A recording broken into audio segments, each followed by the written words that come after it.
So here we have the absolutely stunning Honda CB750 single overhead cam. Now I've got a massive soft spot for these bikes. This was the platform I really sort of learnt my trade on and started the foundations of me getting into the world of repairing and maintaining classic bikes. Fantastic learning curve and experience. And, you know, I'll always have a soft spot for them. I've owned a fair few of them in my time. I've bought, sold, recommissioned, restored, and yeah, they're just incredible platforms. They really are brilliant to ride and they sound fantastic. And these back in the day, they've been competing with the legendary Kawasaki Z1. So what you're picking, Z1 or CB750? Now, back to this bike at hand. This old girl has got a bit of a dubious restoration history, unfortunately. So it's passed through multiple mechanics and had multiple hands on it.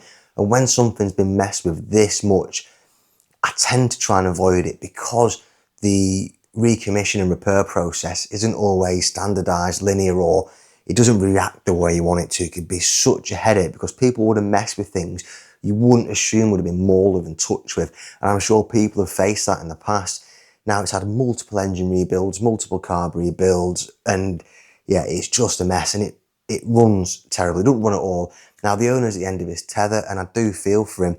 Now it's probably terrible from a business point of view, but I'm not charging him a penny for working on this bike if I can't sort it out. So I've not made any promises. I said, listen, let me take a look at it. If I can sort it, fantastic. If I can't, mate, I'm going to have to hold my hands up and walk away just due to the nature of it. And yeah, you won't believe the footage and photos and invoices I've seen of this bike. I do feel for him because he's a top chap and I really do want to help him out. So I'm massive keen. So I even pushed this bike to the front of the queue. When I say pushed it, I'm working extra. I'm getting up earlier and going to bed later to get this done. So my plan is to do a compression test. Then off the back of that, I'm going to dive down the rabbit hole of fault finding for on this particular platform and go from there. So let's get the seat, tank and side covers off and see what she's saying. Now someone had just put a Allen head bolt as one in place of one of the pins there.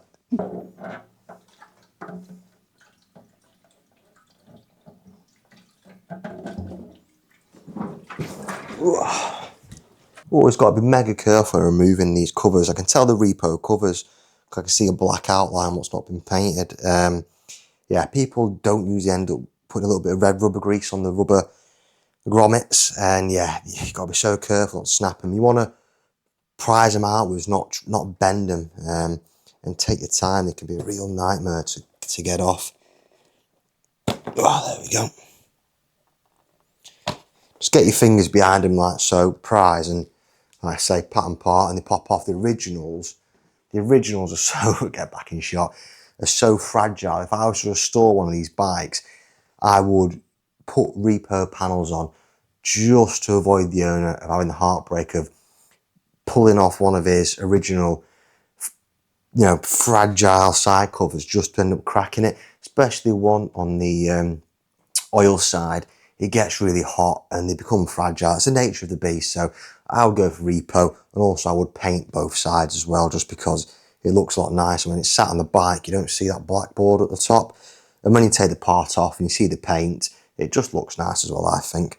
And I always like to make a little nest for them like this. So nothing, it grips me when I see nicely painted bits on rough, just on a wooden bench or, you know, a stainless steel top. No excuse for it. Now, I wasn't going to mention this because I thought it'd be a straightforward job, but someone has left a compression test adapter in the depths of number 2. Now, unfortunately, I can't get my camera to focus in through the frame, but yeah, she's just in there. I cannot believe it. So yeah, I can't even compression test it yet, so I've got to mess around trying to get that bloody adapter out. So I had to put a bit of thread lock on a section of my vacuum tester, compression tester, I did hope the owner was going to send a section of his so I could sacrifice that rather than mine. So now I'm going to have to clean it up. But anyway, it's now off the bike. I can finally run a compression test. So before I start any work on this bike, I'm going to run a compression test. Now the owner has done this, but he used a one of the cheap eBay specials with little brass adapters. They're not the most accurate. So I didn't know this when I started out. I sort of learnt that the ones for a motorcycle, the best ones, you've got a little built-in Strada valve inside. I'll show you the adapter. Get one of these off. So yeah, just got a little Strada valve there, and it gives a more accurate result. I've read that the eBay specials can underread by up to 20-30%. I mean, to give you a rough idea, they're not the worst, but yeah, if you want accuracy, you gotta get something decent. So I've gone for the Mighty Vac, and I splashed out. I got the digital version just because I could store the readings in case I forget them, and you can read up to 12 cylinders. I'm never going to work on 12, 6 at the most, but yeah, it's just a nice bit of kit to have. Got my appropriate adapter, and as you could see before I started, the owner unfortunately left one of his adapters wedged in number 2. So I had to extract that, which was a bit of a pain in the ass. But now we're there. It's a very simple process. Usually, I know you got turned up because I forgot my belt and my pants fall down. To be even more accurate, I like to take the carbs off, but just to give me a bit of a gauge where the engine's at, because it has been rebuilt multiple times and it's had multiple issues. The last one being it had next to no compression, then it was rebuilt again. So I didn't want to start, wanted to make sure to see if the foundations are good first before I start digging in and it ends up costing the owner money whilst I start, you know, working about. So we want to make sure the engine's got good compression first, and then I'll dive into her. So that's all I'm going to do. So I've removed all the plugs, and all I do is just screw my little adapter in like so in cylinder number 1, and it has got a nice, it's got a big squishy O-ring on the end of it, so you don't need to launch it in, you just need a snug sort of fitting. Come on, you've got a bayonet connection on the end of your reader. So I just then preset, get cylinder 1, put it to PSI and turn the ignition on. Now don't forget, you want to get your carbs fully open, make sure your choke's not on, all that good stuff, otherwise you'll skew your readings. So let's clear it with cylinder 1, see what we're getting. And I basically run it till I feel it's not going to increase anymore. You don't want to be on there all day, you don't want to just give it a little blip. You want to get some oil in and around the bores and see where she's saying. So we've got 174 PSI, absolutely spot on. So I'll just rinse and repeat the same process through the rest of the engine now. So the readings were as followed. After carrying out the compression test, for cylinder 1 we had 174, for cylinder 2 we had 166, cylinder 3 162, and cylinder 4 176. So yeah, well within the range, well within the tolerance, absolutely spot on. Now the engine's only done 115 miles since it's been built, so you know, strong numbers. You will tend to see lower numbers on a freshly built engine. So yeah, not a bad top end rebuild now on that. Obviously, I don't know the rest of the components, if what the longevity is going to be like or what it's going to sound like. It could sound like a bag of nails, I don't know yet. But yeah, the main thing was just to check compression and go from there. So now I'm going to put a fresh set of plugs in it, because the old ones are sort of oiled up, carboned up, and they're a bit of a state, and start her up and just give her a listen. To be fair, I've got quite a bad habit of just diving into it and not listening to how the bike sounded before I touch anything. So it'd be a good comparison. The owner's described what it sounds like and how it runs, but I want to see for myself now, and it's going to give me an indication of what could be wrong and go from there. But as we can see, let me do some magic on here now. I can already spot a number of issues. Main one being the air intake boots from the box to the carb, they're all skew width, none of them are attached. We're drawing in a lot of air through there. The Boyer-Branson system was fitted. Now the connections are just absolutely diabolical on it. I've got to move around the other side so it focuses. I mean, look at the state of that wiring. Absolutely horrendous. Yeah, there's no excuse for that, is there? You've got loose snip wires just chilling, hanging out. Lots of electrical tape. I don't know what that connection is. It's like a three-way connection, the crimp connector. That's all going to be hacked off and redone properly. And yeah, Jubilee clips. I would always advise not using them. Again, my own learning. You can over tighten them. As you can see, that's exploding on there. It's too tight. And underneath the Jubilee clip itself, you can create like a little void what air can get in, where the ones from Honda, they evenly nip everything up and they don't create that little void from being over tightened. But other than that, them carbs are quite grubby, to be fair. So yeah, I want to go down the route. Oh, this is going to be cleaned as well. It's just all muffled. All muffled and corroded. So now I'm happy with my compression test results. I'm going to put an auxiliary fuel tank on, get her started and see what she sounds like. So I've got my auxiliary fuel tank set up now, and you should see the size of the fuel filters on this. The size of them. So I know the bloke who rebuilt this engine most recently was a mechanic, car mechanic, and he was a skilled mechanic in the sense of sort of rebuilding the engine, but he wasn't too happy with setting the bike up. So I'm hoping the engine has now been sorted and it's just a case of it needs to talk to all the other components correctly now, and they're definitely off a car, aren't they? The size of them. So yeah, we'll fit some little miniature ones on. So I'm going to put the fuel on now. I'm going to give it about 30 seconds, let all the float balls fill up, and let's get started. So we'll get the extractor fan on. And yeah, see what she's saying. Hopefully fuel doesn't start absolutely hammering out. Ignition on.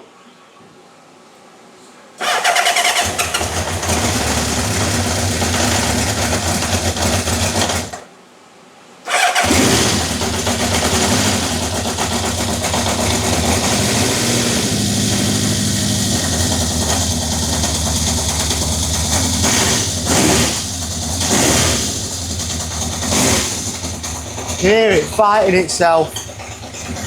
So hopefully my little mic could pick that up. The engine itself actually sounded sweet. I couldn't hear any cam chain rattle, anything tappy on the top end. It was just a case of the ignition time is going to be off. The carbs, they're going to need a full hit. But my gut's telling me it's nothing to... She's not going to need open heart surgery on the engine a 5th time or 4th time. I'm hoping for the owner is just ignition, carbs and setting the engine up. Hopefully they just come off nice and easy. There we are. Now we've got the carbs off.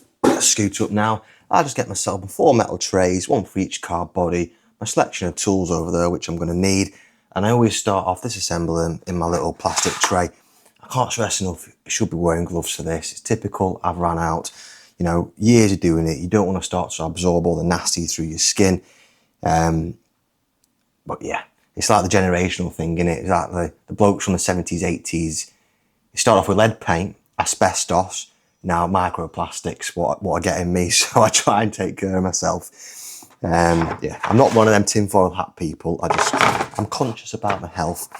So the reason being I do them over a tray first is because there's just always excess fuel. I always disassemble them right to left, and then in the trays it's 1, 2, 3, 4. Simple as that. With these, they're mega easy to access the internal gubbins of the carb. I'm just going to get all the floats open, give them a little tap and get the excess fuel out. Now it's not too bad. The float's twisted, but there's loads of rubbish in this one. So yeah, let's just put the float balls there for now, as you can see. Oh Christ, look at the rust in that.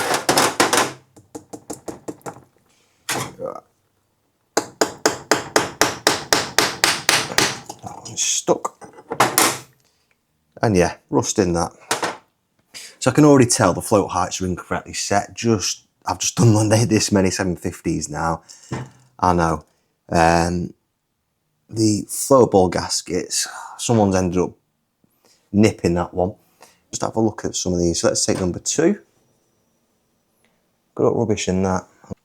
And when there's that much debris in it, you know for a fact it's in and around the emulsion tube, in and around the idle circuit, and there's just no excuse to have that much crap in the carbs, especially with the two size and filters. Little tip I use to get the float pin, retaining pin out, I just very gently, I look at the side and just get my pick and tap.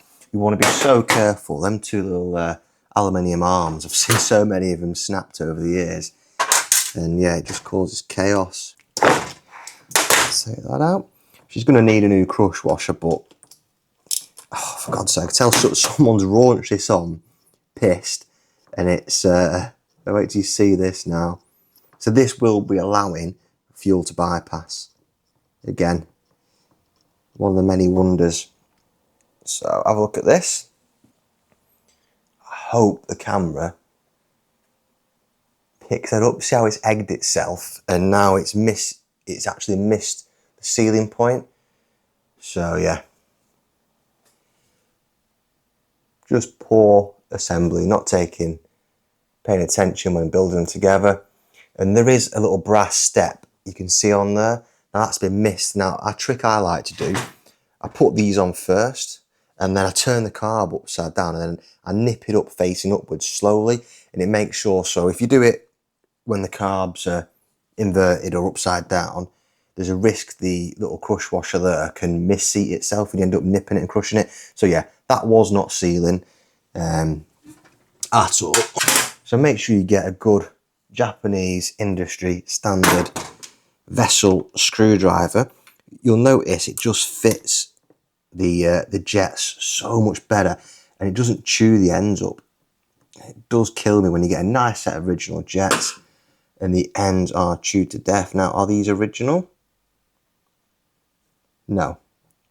There's no stamp, there's no number on this Pilot jets. This indicates to me there's quite a bit of corrosion in that as well.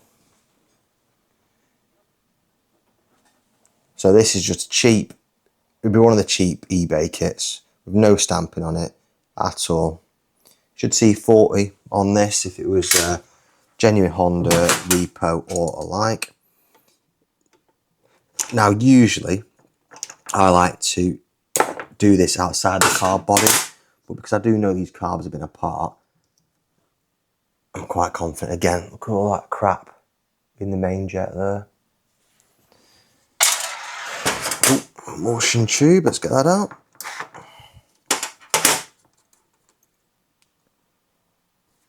Them holes look massive. I'd have to compare, but oh, for God's sake, he's found some blast media, hasn't he? And it's little ceramic balls. So what I'm going to do, I'm going to take the camera off the tripod. So see if you can pick that up. See the little white lumps on that? They're actually pieces of ceramic. And yeah, let's get the camera off and let's see if I can pick it up. There we are, got it in focus. Little ceramic balls. So that's media left over from these carbs previously at some point in the life being vapor blasted. And if you are going to blast your carbs, I found myself, don't use ceramic. It's the worst thing you can use. Yeah, it's just mental. Don't use ceramic at all. It just runs a risk. If it gets inside, if the engine ingests it, you're destroying stuff. And that's the risk you run. If you use glass bead media, and unfortunately, if you do leave it in, it'll cause a lot less damage than ceramic will. They're just like little ceramic balls. And another one of these crush washers for the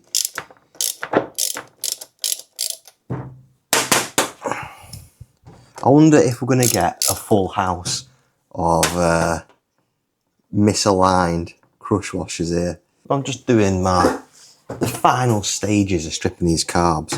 And I'm just taking the air adjustment screws, ratio screws out, and there is no spring in that one.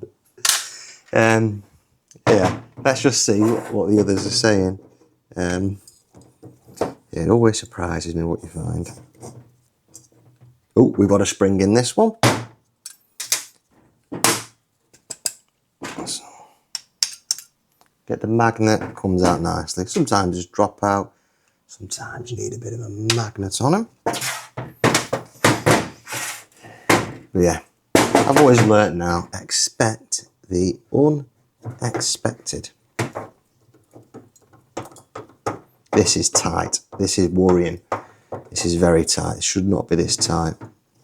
So it should not have been raunched in the body and mush, for God's sake. So it'd be very hard to pick up on the camera here. Let me see if we've got an undamaged one. Let's go for one that had no spring. They have obviously a taper on the end. Now this one, it's just got like a little, I describe like it started to mushroom on the end. That has been raunched in way too tight. It'd be really difficult to pick it up.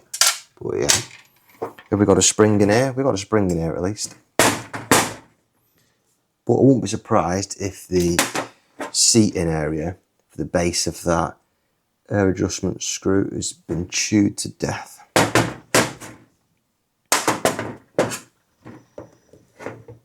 Christ, this one's tight as well. Why do people do this?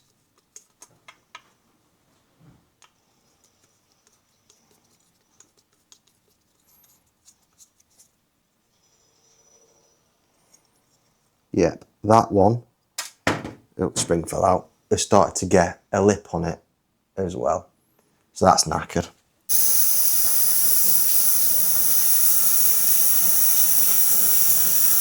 Time to do cam chain adjustment and the valve clearances. Whilst the carb's getting ultrasonic cleaned on the other side of the workshop, I had to pause it because it's a white noise, it's deafening.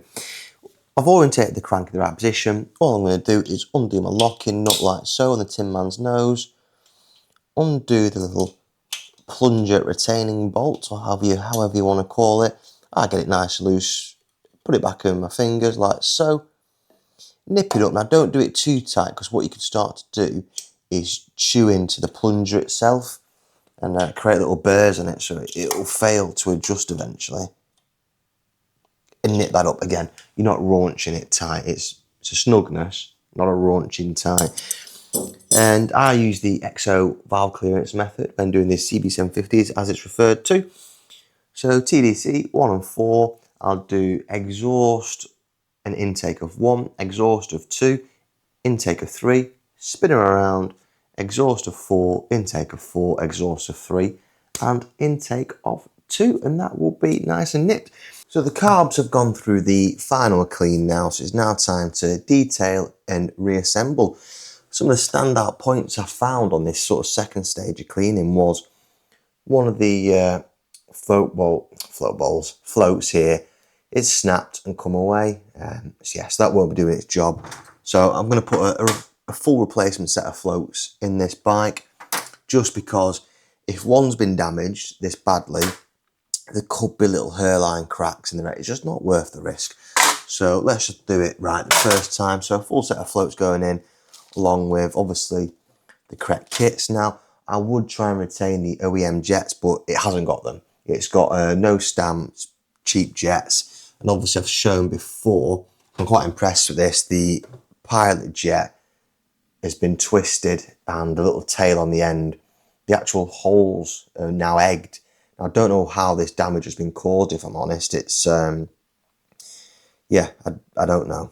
I don't know how you would do that. So yeah, I would try and retain the OEM, but it's no longer available. Now, one of the slides, it's quite common on this era of CB750 carb and alike, the two little JS screws, what hold this little, almost little, what do you call it?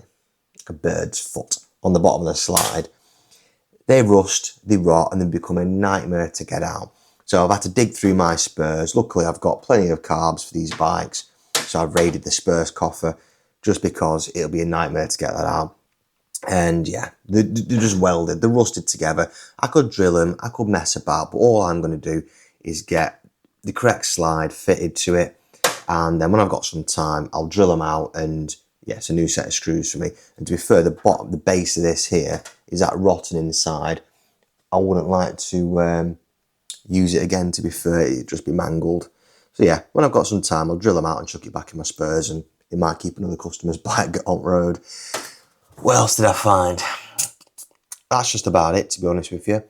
I probably might find more stuff as I reassemble, but again, on the second stage of cleaning, that's what I've picked up.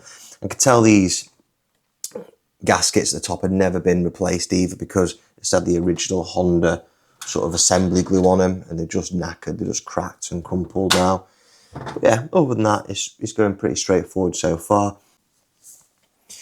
So it's the last sort of components I'm going to now remove from the car, which I'll leave to the very end, just to get as much heat in the car body as I can.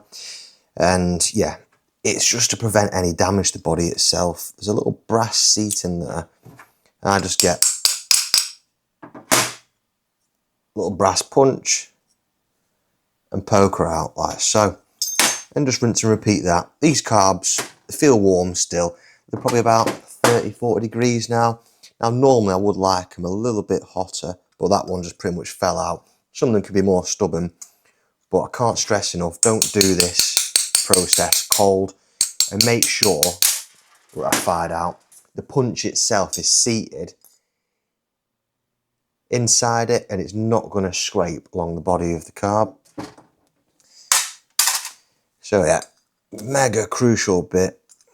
No one ever replaces them, and it's one of the few components, including the needles, what actually wear on the carbs. It's the only thing what makes contact with another component. You know, the jets, they'll never wear. It's just these what do, and they can form like a bit of an egg shape in them on the front, especially the side what faces the engine, just through the vacuum, just pull the needle, because there's a bit of play in the needles. There we go, last one. Ow. So yeah, little tappy hammer and your small little brass punch. So now we've got all the shiny stuff in the bottom of the carb, it's time to test the float heights, or set them, should I say. Roughly say it's 90 degrees. It's more a case of just as the little tang from the float rests on the fuel float needle there, in the notch of the body, and it's 26mm. Got a little tip I like to use, so when the O-rings haven't been replaced on these little T-pieces here, get yourself a good old blue spot, the most peasantiest of peasant Stanley knives, and the blade fits perfectly in it. You dig in, flick out, and it goes in the water like that, nipped, no damage. And then you can just get your fresh O-rings on. Never skip doing these. I know these have never been done because of how brittle they are. We've got the carbs finished. Now, they aren't mechanically sound. I've not really spent time on the aesthetics of them, just because I'm being very mindful of what the owner's already spent on this bike, and it will have no detriment to how the bike runs if it's plated, polished and looking nice and shiny.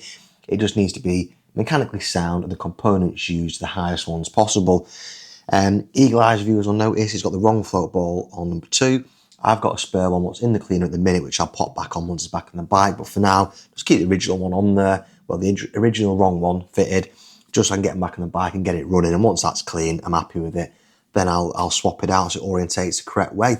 The next sort of stage then is sorting this airbox out. Look at the state of that hole where it's been buckled. So hopefully I can get a bit of heat and help straighten that up, nip it back in its recess, and do it up correctly. Gonna give it a clean, it's absolutely filthy. Luckily the airbox to carb rubbers are still supple. Now these are definitely not the originals. They've been replaced at some stage in their life, because the originals would have been rock hard by now. So they'll clean up and go again. But I just don't know how it's so muddy. Even on the inside, it's just caked with mud. It's just no good getting all that sucked into the engine. Just been given the airbox a little wipe over. And I thought, but yeah, that looks grubby inside. So I dismantled it. Look at the state of that. All them bits, all that crap is just going to get sucked into your engine. So I'm going to strip it all completely now, rather than just giving it a quick wipe over and send it through the parts washer and get all that off. But look at the state of that. Not good.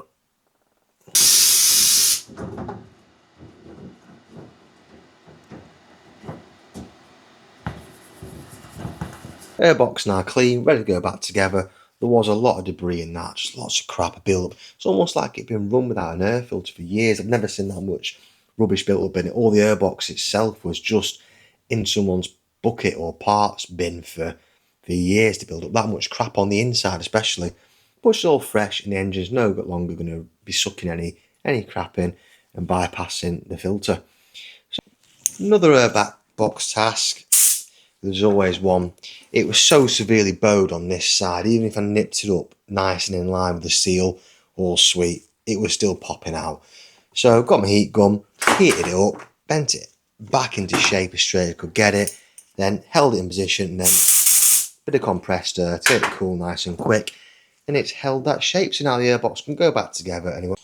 So now we've got the carbs back on, airbox, everything's lined up as it should be now. So yeah, it's time to, I'm just going to rip out all the old Boy Branson system, redo all the wiring. It's an absolute shocker, it's a mess. I mean, look at that, we've got a live there, just flailing about, that'll be arcing on the frame. There's no insulation on that. Again, it's just, it is some poor wiring. But nothing that can't be sorted. I'm going to find a new home for that, because that does, if you sit that there, it'll hit the throttle cables and it will foul on the fuel tank. Yeah, and you don't want that. So I'm going to try and hide it just in that little void there. It's quite a nice big void. It's far better than having it stuck on there. Now I've just started to dig into the Boy Branson system on this bike to remove it. I don't know whether to be horrified or impressed by that style of connection or the use of it. But just look how much corrosion has built up there, and yeah, mental. So we've got the Boy Branson system now just sort of sat in place so I can test all the connections and make sure they're sweet. Now I've used the Honda OEM style bullet connectors with a waterproof sheathing and insulation, sort of squishy rubber coating on the outside. It's spot on for its application. I'm not hardwiring this in place just so it remains a plug and play piece of kit, and it's the far superior connections over the cheap, red and blue bullet style crimp connectors, because they do offer a protection and greater insulation properties. And just due to this engine, that if it needs a fifth rebuild, at least it's not hardwired in, everything can just come apart. And yeah, if you decide to put on a different bike, it's just a case of popping it apart and doing so. Now, just to give you a bit of an idea of how it's going to hide and sit, that plastic sheath is going to pull over it, and it's just going to hide in the point of the frame there. The Boy Branson system is going to get tucked under there, but yeah, miles better that. So I've got my auxiliary fuel set up, the good old DigiSync, and what I'm going to do, I've just run her up on choke just to get it warm, because unfortunately my little brass extensions, what connect with DigiSync on, they don't allow the choke to actuate, so I've got to warm it up slightly first, then pop them in. Otherwise, yeah, it just becomes a pain trying to get it started. The idea now is I'm going to set a bit of a baseline with the carb balance, and then I'm going to go to the ignition system, set the time in, and then go back to the carbs. I just need to smooth her out a bit, otherwise it'll be impossible to set the ignition time in. So let's see where she's at. Well, I know where she's at, but you can see where she's at. You'll be able to hear the difference.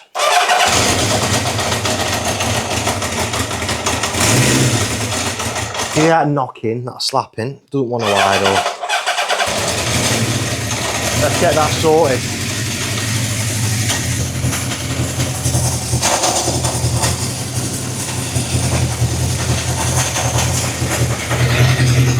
There we go, nice baseline set. So I've got the carb set up, I'm happy with them, done the ignition timing, set that up, tied up a bit more wiring now. There's just a few little snag jobs the owner's left me with, a headlight, a bit of notchiness in the steering, and a few of the bits on his little, on the wish list to get sorted. So the plan is, address them, give her a tidy up, get all the tank, fairing and seat back on, then go for all important test ride. But listen to this, she's on the button now, no more knocking her, fighting herself, she sounds sweet.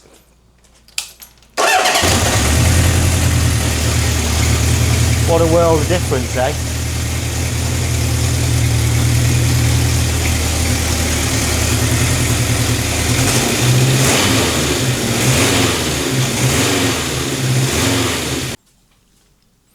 Well, the headlight is now sorted and functioning as it should.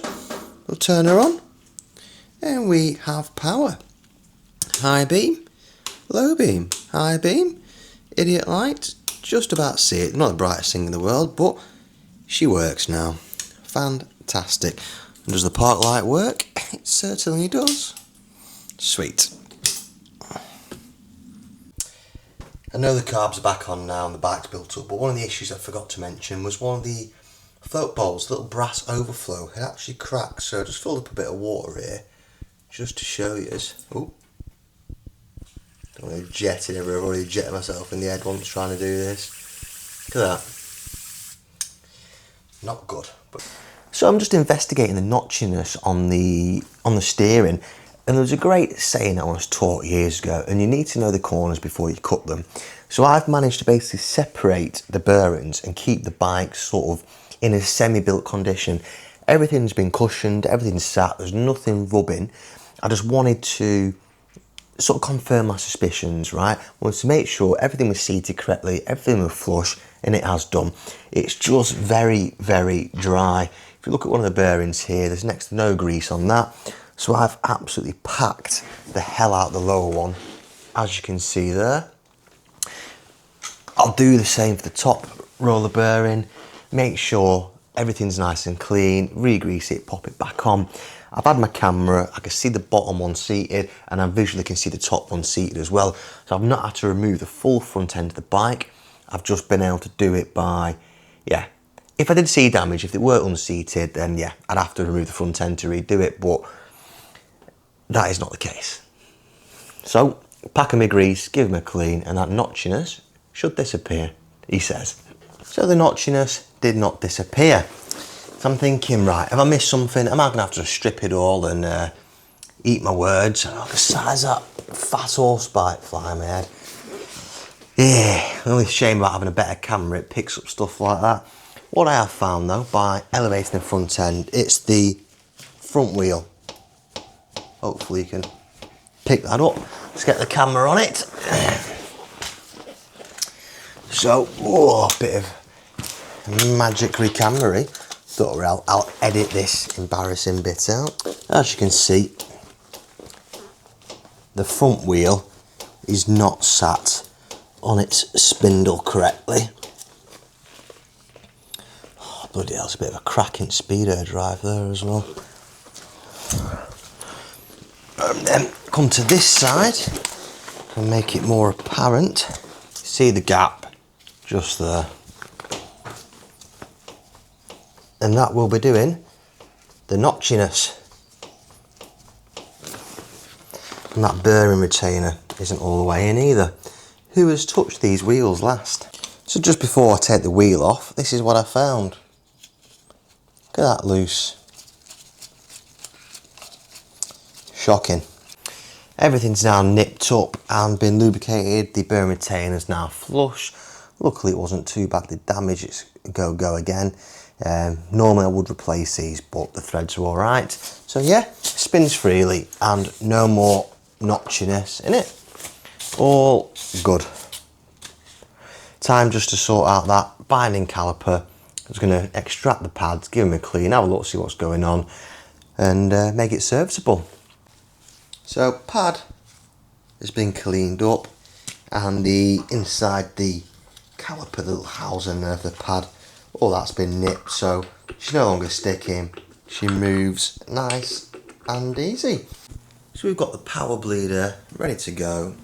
Suck all the old stuff out, and as you can see, it's definitely due it. Oh bloody hell, spilled a bit.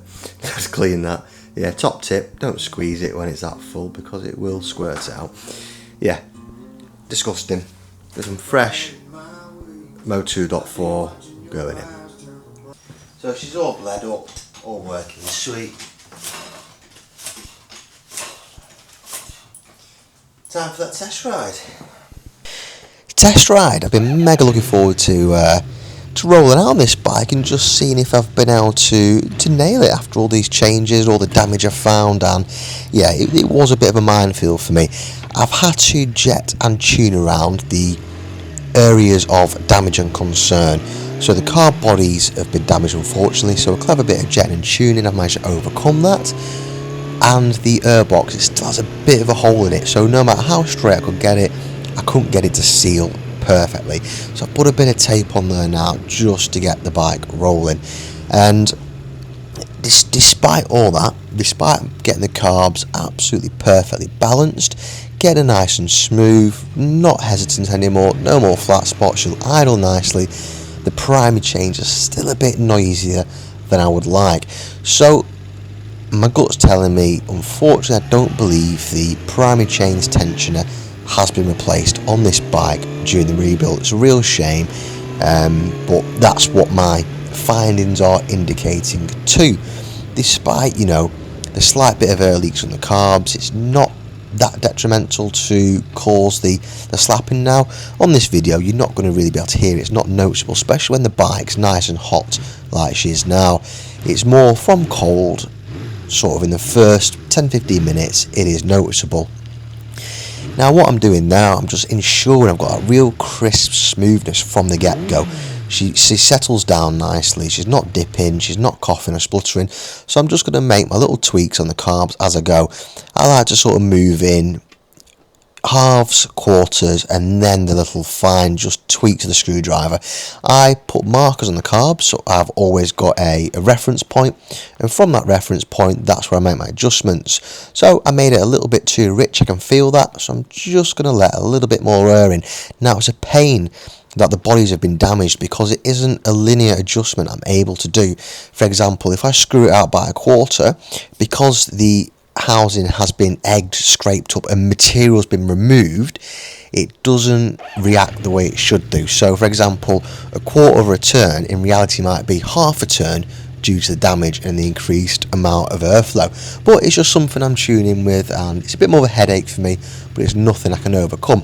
My recommendation being to the owner, if we see a good set of carbs, let's grab them, and when it comes in for a little bit of a overhaul, if he decides to keep the bike, if he falls back in love with it, then that's something we'll tackle. Along with the replacement, we're going to get rid of them Jubilee clips, the intake boots because they've been crushed, etc. And there's a few little small jobs he can tackle himself. But what I wanted to do, I wanted to get this bike back on the road for him.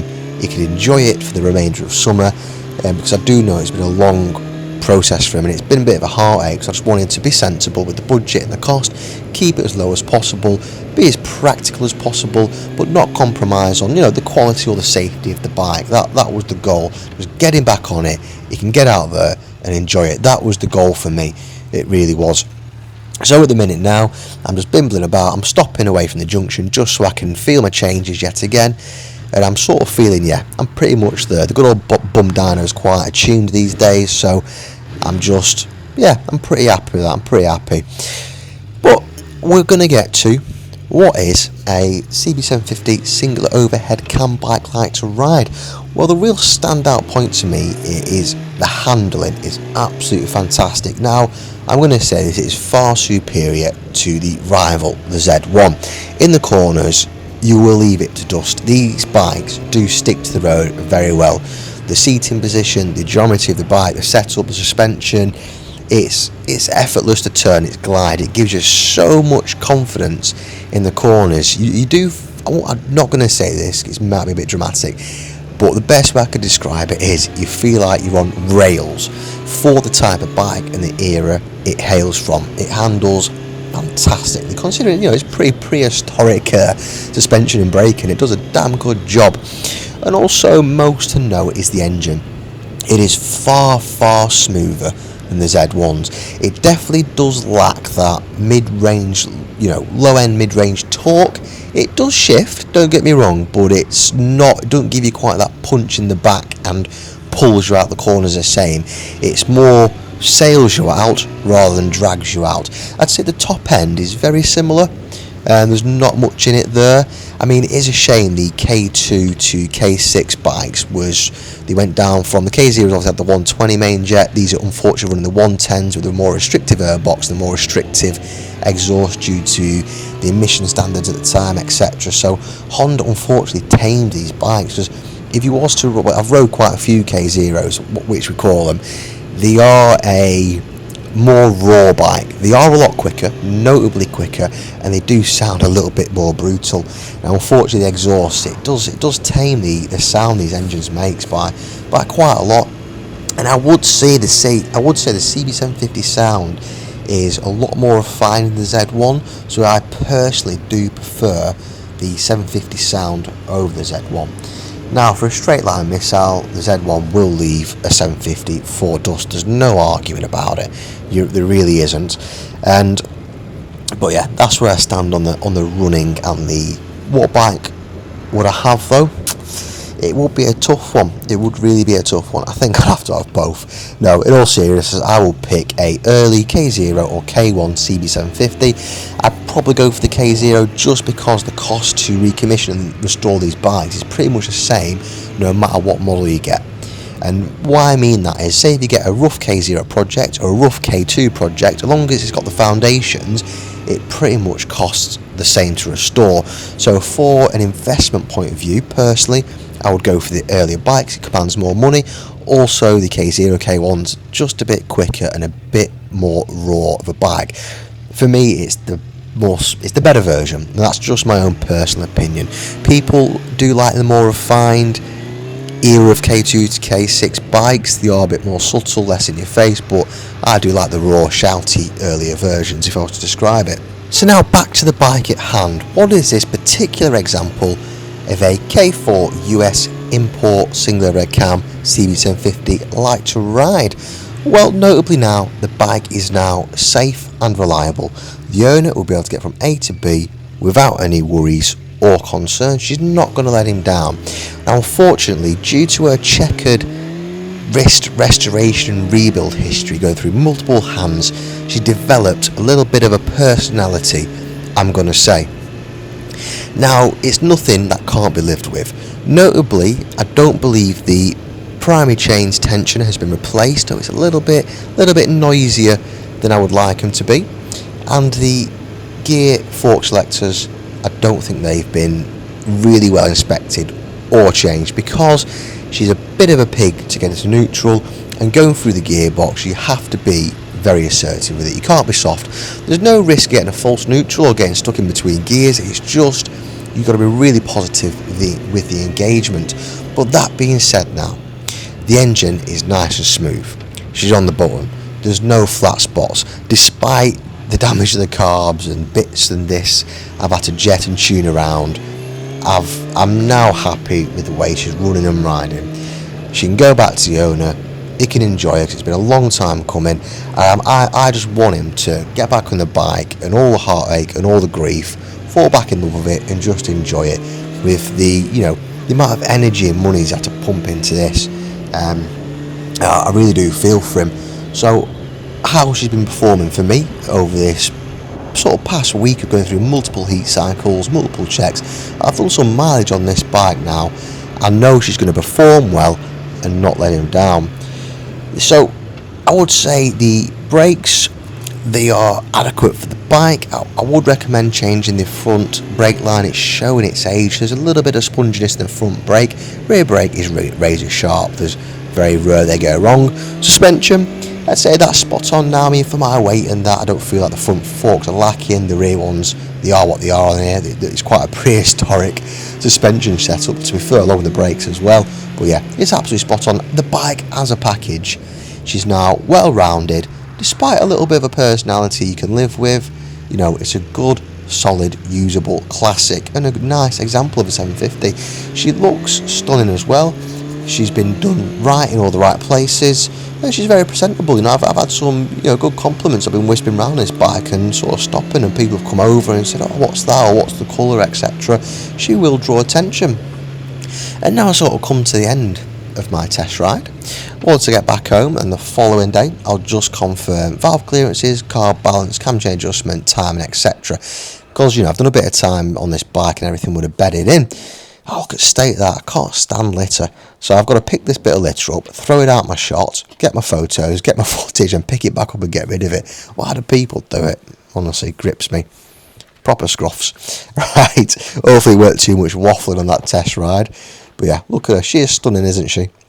Well, she's ready to be returned back to the owner. Now, I was very reluctant to take this job on, as I said from the start. So the idea being, I would hold my hands up and say, it's beyond my ability of saving, there's no charge. Doesn't matter how much of my own money I spent or how long I spent on this bike, I couldn't have done it. If it wasn't right, I couldn't have given him back and I couldn't have charged him. It just doesn't sit with me well.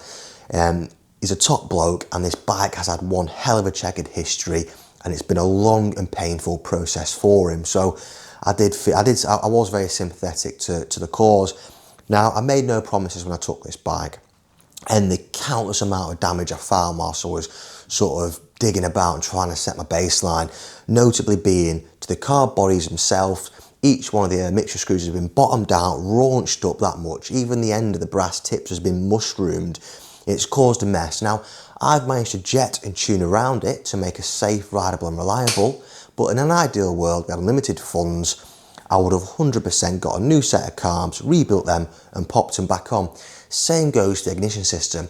Now, someone's fitted the Boyer-Branson Micro Digital. In my own opinion, that's the wrong system for this platform. You want to be fitting the Micro Power Boyer-Branson system so you can run the high output coils and it makes a hell of a difference. It really does. It really finesses them and gets them that much sweeter.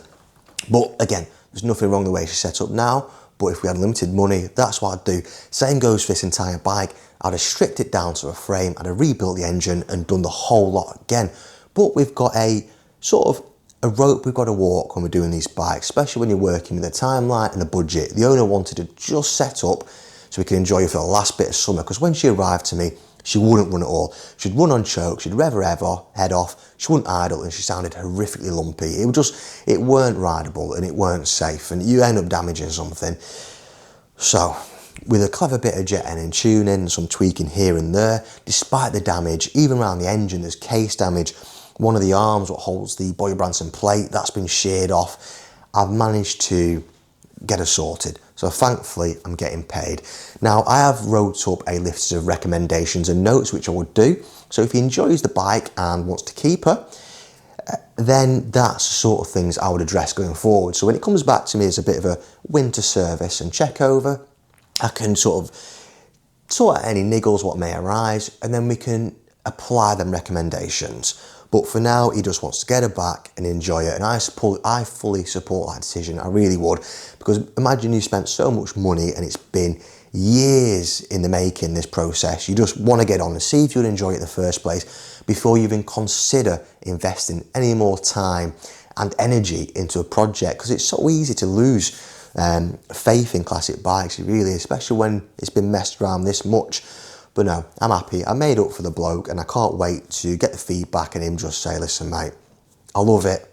Let's go the whole hog. Let's do it all, which would be fantastic. So if you like what you've seen and witnessed, please like and subscribe. And thank you for watching.